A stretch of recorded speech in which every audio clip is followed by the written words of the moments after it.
O king, Hiranyakashipu was extremely angry, but since he was a great politician, he knew how to act according to the time and situation. With sweet words, he began pacifying his nephews, whose names were Shakuni, Shambara, Drishti, Bhuta Santapana, Vrika, Kalanab, Mahanab, Harshimashru, and Utkach. He also consoled their mother, his sister-in-law, Rushabhanu, as well as his own mother, Diti. He spoke to them as follows. Shri Hiranyakashipurvacha Ambabahi Vadhuputra Viram Maharatha Sochitum Riporabhi Mukhe Slaghya Shuranam Vada Episitaha. Hiranyakashipu said, My dear mother, sister-in-law, and nephews, you should not lament for the death of great hero, for a hero's death in front of his enemy is glorious and desirable.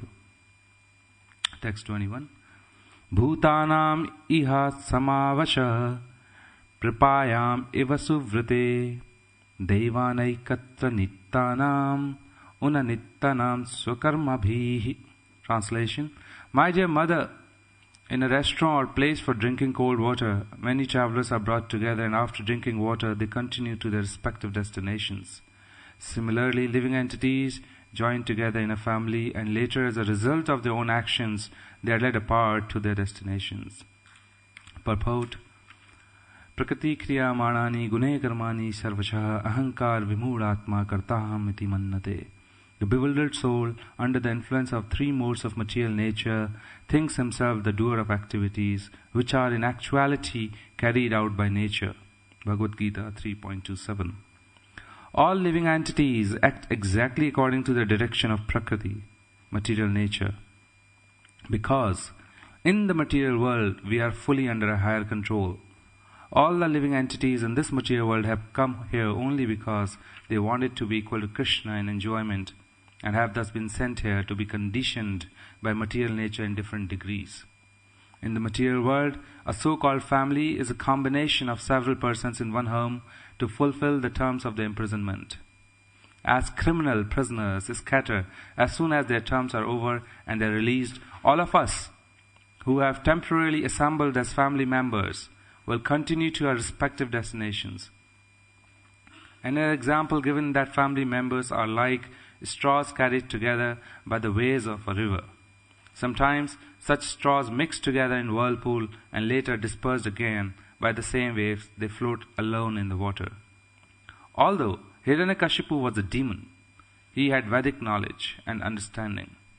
Thus, the advice given to his family members, his sister-in-law, mother and nephews was quite sound. The demons are considered highly elevated in knowledge, but because they do not use their good intelligence for the service of the Lord, they are called demons. The demigods, however, act very intelligently to satisfy the Supreme Personality of Godhead. This is confirmed in Srimad Bhagavatam. Ataha pumbir duja shrestha varnashram vibhagashaha swanusthishtaya dharmasya samasiddhi haritoshanam. O best among the twice born, it is therefore concluded that the highest perfection one can achieve by discharging his prescribed duties, dharma, according to caste divisions and orders of life, is to please the Lord Hari. To become a demigod or to become godly, whatever one's occupation, one must satisfy the Supreme Personality of Godhead. So, the scenario is that Hiranyakashipu is right now with his family members, and Hiranyakshu has been killed by who? Lord Vishnu, in the incarnation of Vor. So Vishnu comes time and time again to save his devotees, and in one way or the other, demons who are disturbing devotees, Lord Krishna, in the various forms and incarnations, descend to save his devotees and annihilate these demons. A very strong statement which we read, which will be the theme of today's talk, the demons are very intelligent. And they also have some understanding of Vedic knowledge. However, they do not please Krishna.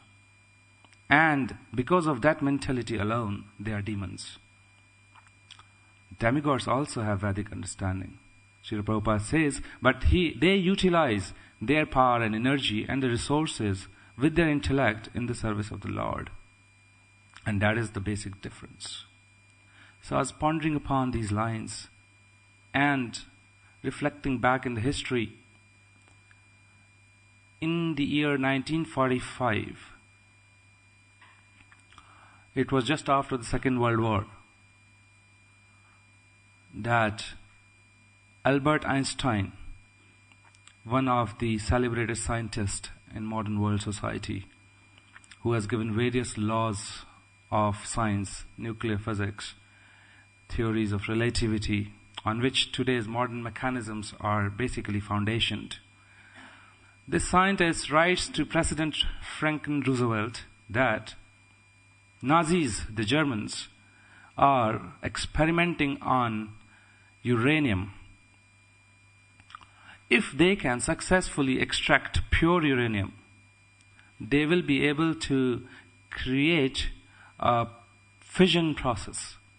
And this process, by the multiplication chain reaction of atoms, would then cause enormous energy to be created, which can be used for destruction.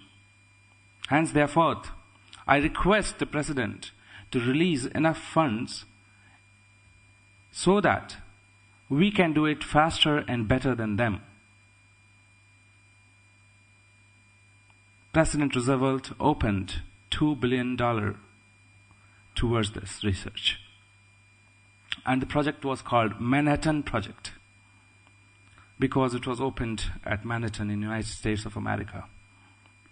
Soon after the research, so these scientists are they have very high intellectual understanding how matter works. And they could manipulate atoms and its energy in such a way, and they could extract enough uranium to do an experiment in Mexico. It basically raised enormous energy. There were at least 10 or 12 key scientists involved. When they looked back, they said, what a monster have we given birth to? They were repenting. Some of them were very sincerely thinking, how can we retract it? But unfortunately, it wasn't the Brahmastra of Ashwatthama. It could not be undone anymore. The weapon was ready. The Japanese troops were marching to capture the world. There were two strong poles, and the war was coming to a peak in 1945. Even by repeated warnings, Japan was not surrendering. And at that point of time, the troops in a plane from United States of America dropped 2 bombs, nuclear weapons, in the state of Nagasaki and Hiroshima. We all know about it. In the split seconds, the process of fission started, and all the energy started to multiply. Within seconds, there was so much of energy developed that it burned into an explosion of 7-kilometer clouds in the sky. And the people in the entire city, around 200,000, were captured in that energy. The heat was so strong that people were putting back their face towards the heat, and their back was just burning away with clothes. People were just flying away in their rooms to the roofs and sink back into the doors. A couple of them survived. Split seconds. In first few 10 minutes, around 130,000 people were dead. A couple of them were surviving, and they rose back into hell. There was fire all around. People were dead. There were corpses, all burnt bones, nothing else. They were just howling and crying, where to go, we have to look at. This is demon. This is demoniac mentality. On the pretext of utilizing the resources of material energy provided by Krishna, instead of being utilized in the service of Krishna, is being utilized in devastation of the humankind. One short example, World War II, atomic bomb. Never in the history was it used before. If another one broke, we don't know what will happen. They are researching, even into more powerful ways and means, just to satisfy their own lust, the greed to power, to control the world, the greed to get everything within their capacity, under their control. Krishna says, Bhoktaram Yagyatapasam Sarvaloka Maheshwaram. He is the controller. He is the proprietor. He is the enjoyer. But here we see the living entity as wanting to become Krishna himself. They are wanting to control. This President Roosevelt did not think twice that what will it bring to the world. To this date, the child born in these places are still not so able by their limbs. Still suffering. There is no remedy to it. Scientists have gone ahead and devised so many scientific instruments. They think that life will become better, convenient. Microwave, one such example. It's destroying. The food we eat through microwave is no more the same food. Research has been done, but the powerful capitalist would not let this research out. In long run, these microwaves can develop such blood cells in human body that will make their immune system crippled, and they will be succumb to cancer. Gradually and slowly, every day, they are dying. And they are not letting it release. The negative news cannot come out. Advertisement shall go on because show has to run. The show is run by Maya. And these are the propellers, the demoniac mentality. Abortions. There is no soul until it's in egg form. There is no soul until 3 months' time. You can kill it, no problem. Age of 13 in the school, the child is taught. You can go to a hospital and kill it. Don't control your senses, no problem. This is the very foundation of the material world today. This is the very foundation of the society we are living in. What is the justification? Because the government and the one which are ruled, they are all demoniac. Kalau Sudra Sambhava. In place like India, 30% people go for voting to election. Just 30%. The rest don't vote because they have no interest. These 30%, most of them are from villages. And they elect somebody like themselves. They are simple, but they are uneducated. They get into cheatings of these leaders for few hundred rupees here and there. They can give their vote or the right to rule by them to these demonic personalities. What do? They just fill in their pockets. Corruption. So in Kali Yuga, this is the scene is going to be intense and intense. Modern education, as Srila Prabhupada says, is slaughterhouse, nothing else. All they will teach us to become Shudra, work for sense gratification. If not, just struggle for existence. Husband and wife, they have to work together day and night because they have taken a house. What wrong to live? But I have to pay my mortgages. How can I survive?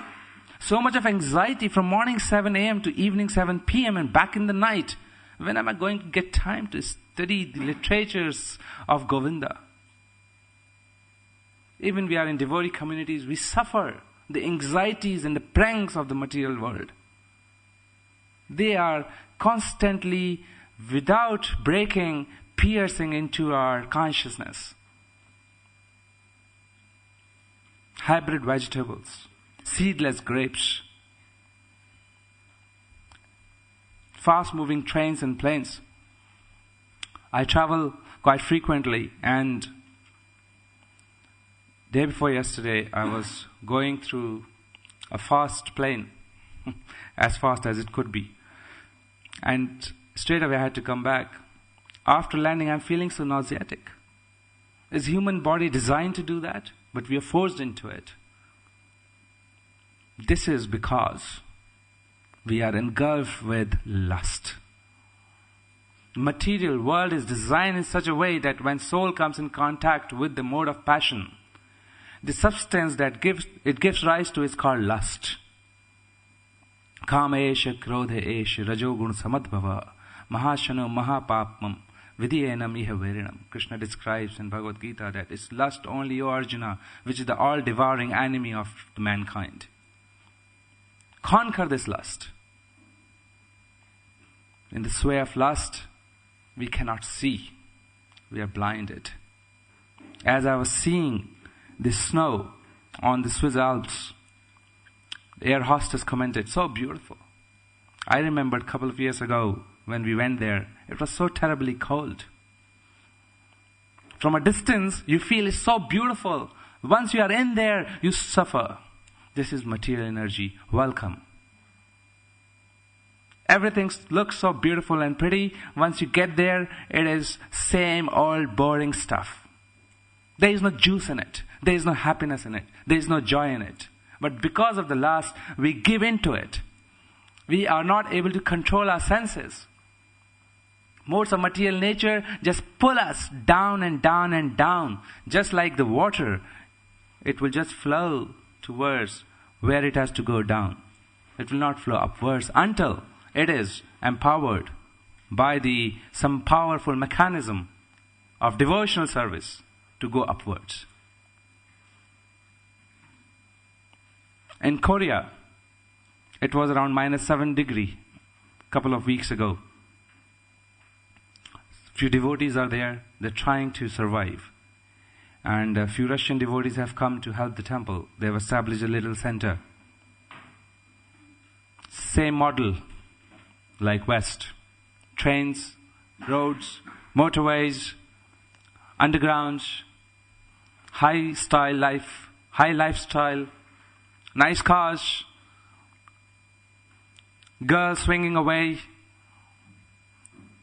concoction of mind everywhere, what you can see. At that point of time, it was revealed to me that they eat, as a delicacy, as a national delicacy, they eat dogs. And you wouldn't find any on the streets.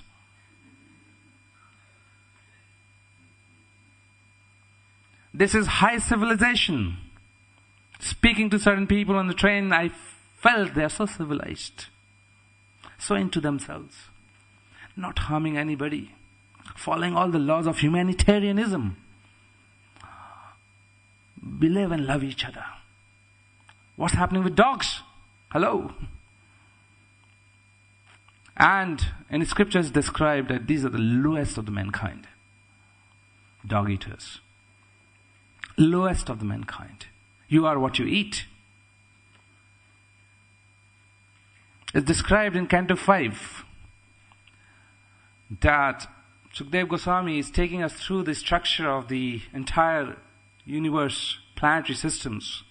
And the lower planetary system, he's describing it as Bila Swarg, like its imitation heavenly planet. They are called heavenly subterranean planets. Please listen to it carefully and compare to the world around us, and you will find some similarities.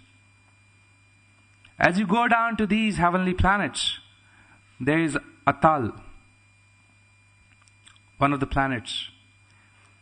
And in that planet there lives a demon, Datya. Datya because they are come of Diti. Therefore they are called Datya. In English we call them demon. There lives a demon, his name is Bala demon. And he is so powerful, mystic yogi. By yawning, he creates 3 kinds of women. They are called Swaranini, Kamini, and Pumaschali. Swarnani would like to be with one man. Kamani, she can go around. But Pumaschali, she just like to be every new man all the time. This is described by Sukdev Goswami. Pumaschali. So this Pumaschali has an art.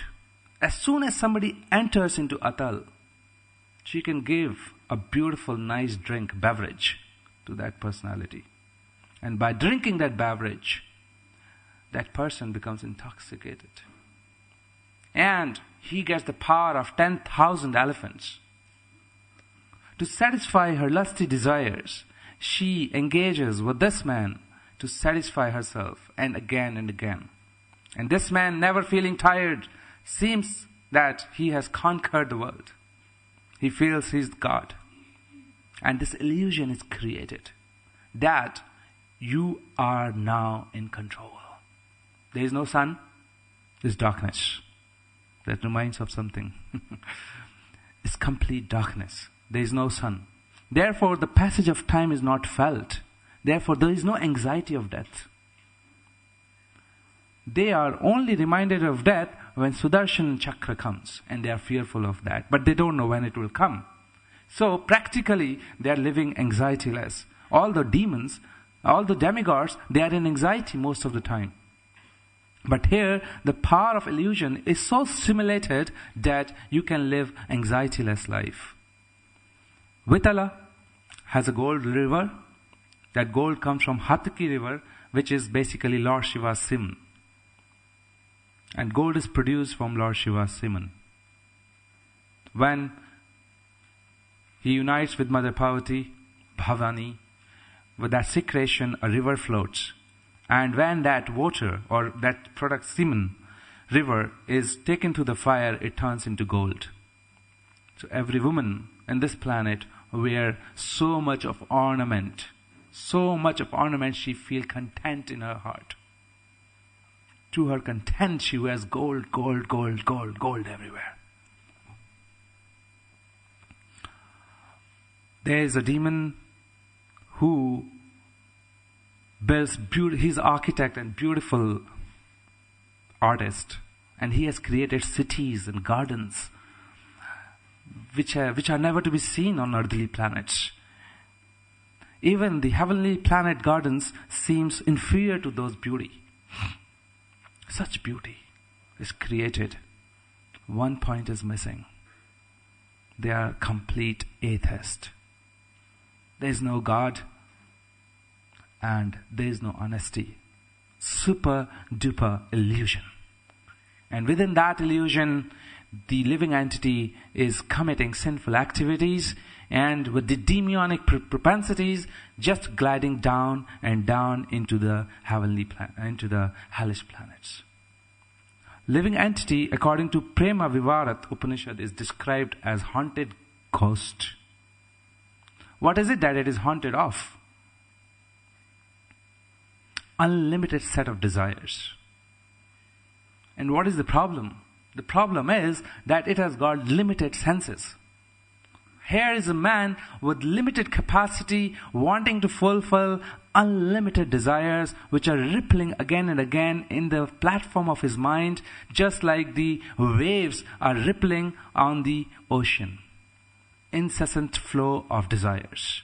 And to fulfill these desires, he's going through in the sway of lust, forward and not looking back, and getting entangled more and more and more and more. Such is the power of lust.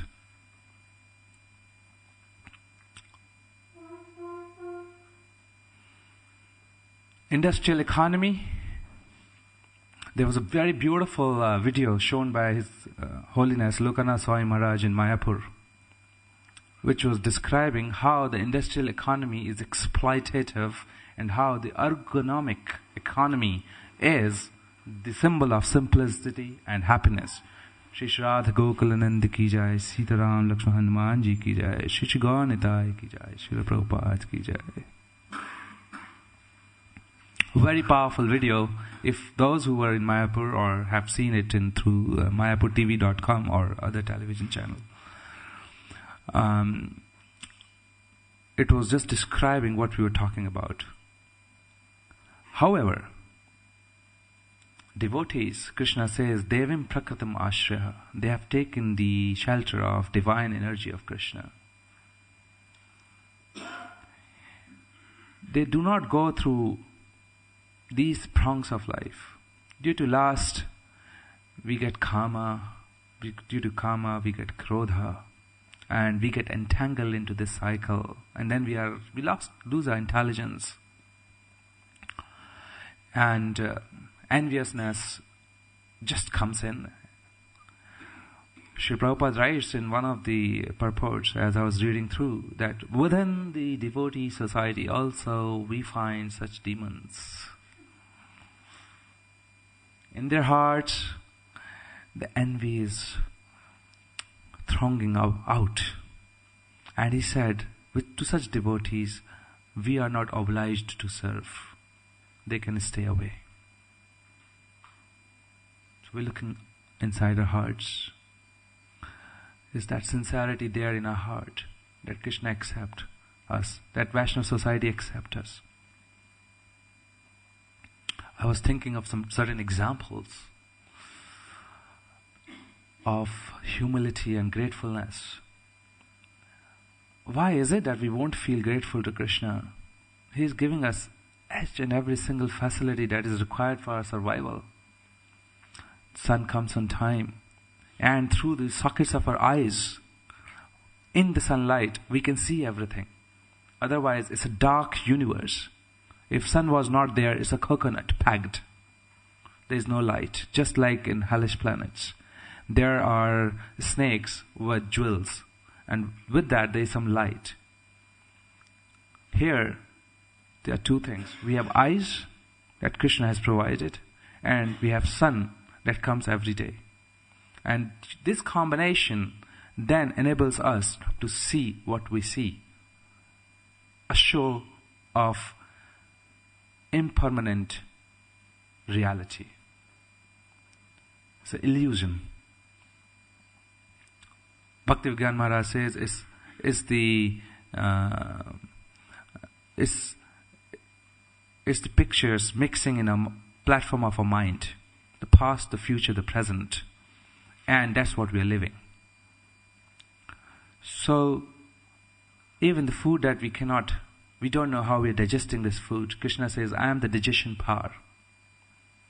So with these apparent realizations, we see that it's only gratefulness towards Krishna that we can develop some kind of humility, which will then enable us to attract the mercy of great saintly devotees and personalities and Krishna himself. That will then clear away the veil of lust from our eyes. So when I was thinking about it, I thought, Sri Haridas Thakur, he is Namacharya. And he was chanting 3 lakh names per day. It takes 17 hours to do that. We chant 16 rounds every day, approximately 1700 rounds, as against 300,000 rounds of Sri Haridas Thakur. He was born in a Muslim family and he came to Jagannath Puri. Sri Haridas Thakur would never enter into Jagannath Puri temple. He would respect the social custom of nobody else than Hindus can go into the temple. With his all humility, he will chant holy names of the Lord. And he will attract the mercy of the Lord because Chaitanya Mahaprabhu was pulled to see Haridas Thakur every single day. Without fail, he would go to see Haridas Thakur. And one such occasion, Haridas Thakur was flat, lying on the floor, chanting away his rounds. Chaitanya Mahaprabhu said, why don't you just minimize or discount your rounds now? You're a perfect soul. You can leave it. And Sri Haridas Thakur said, no, my Lord, I cannot leave it. This is material world. I am so fallen.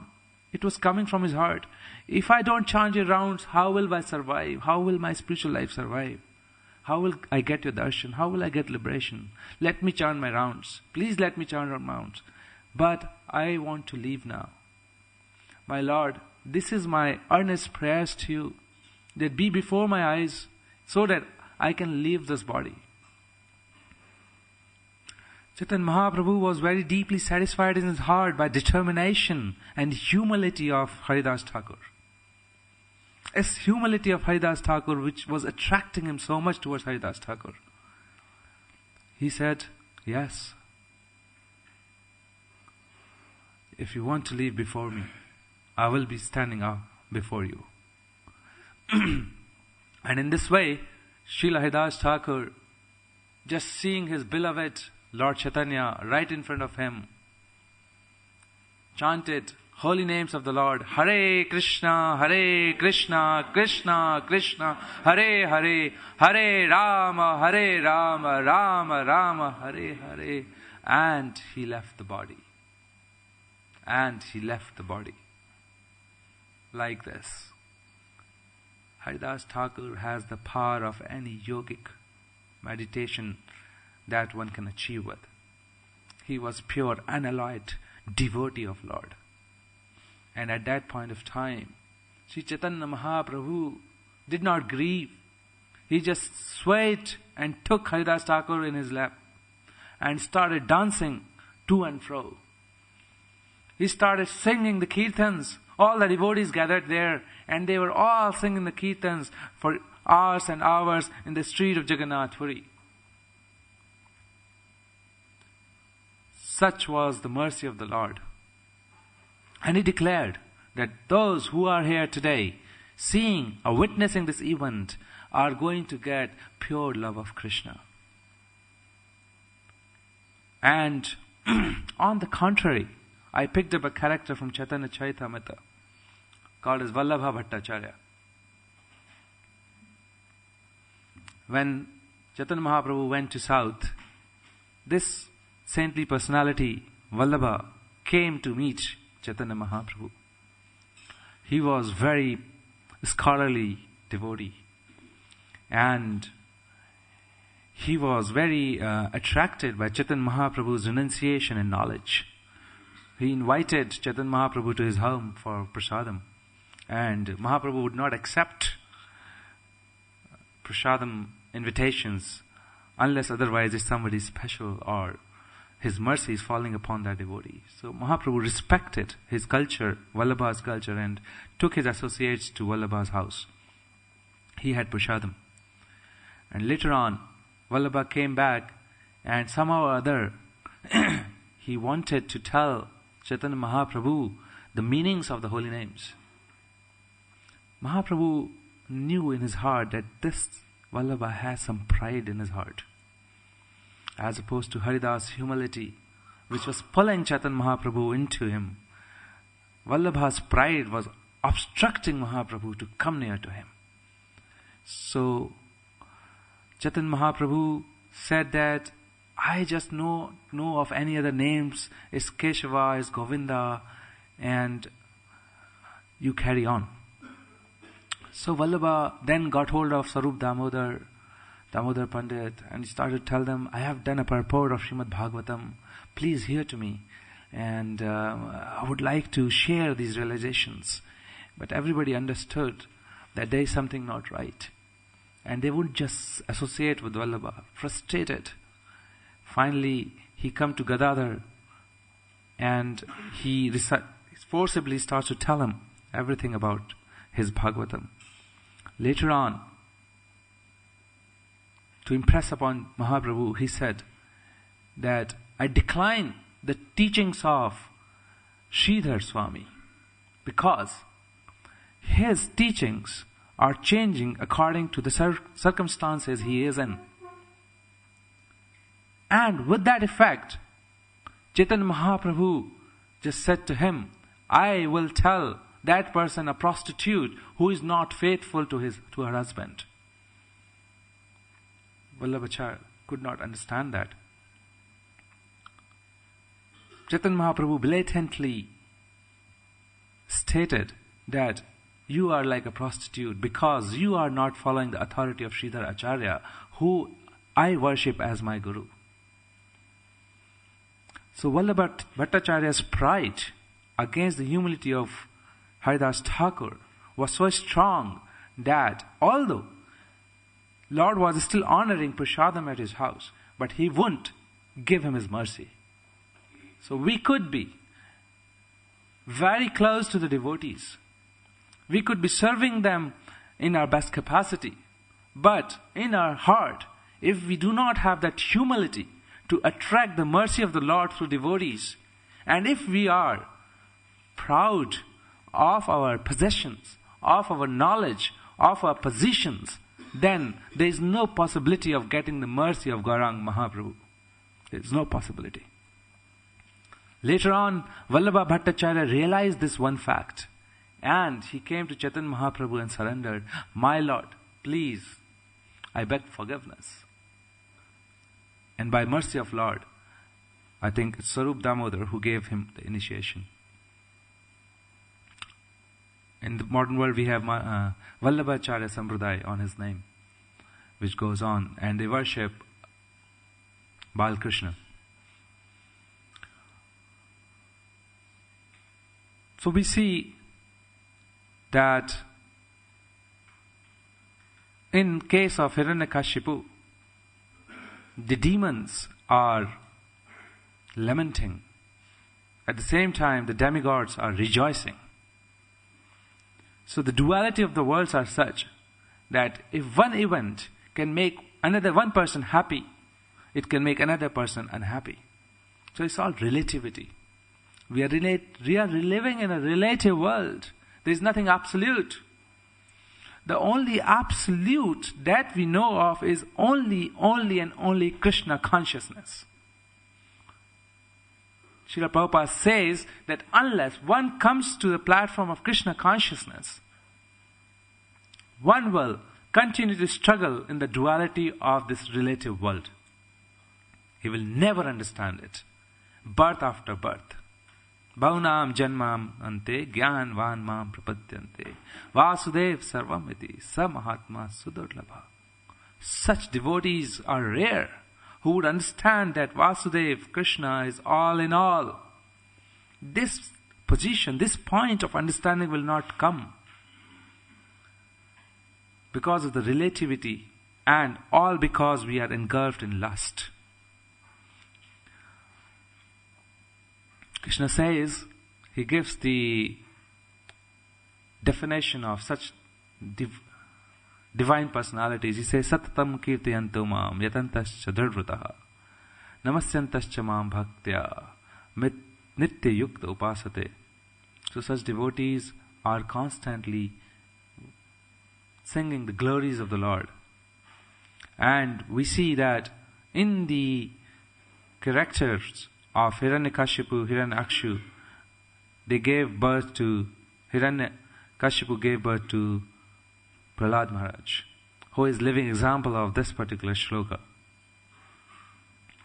So, if we can, in our hearts, kill the demoniac personalities, the demoniac mentality, we can then perhaps have some hope.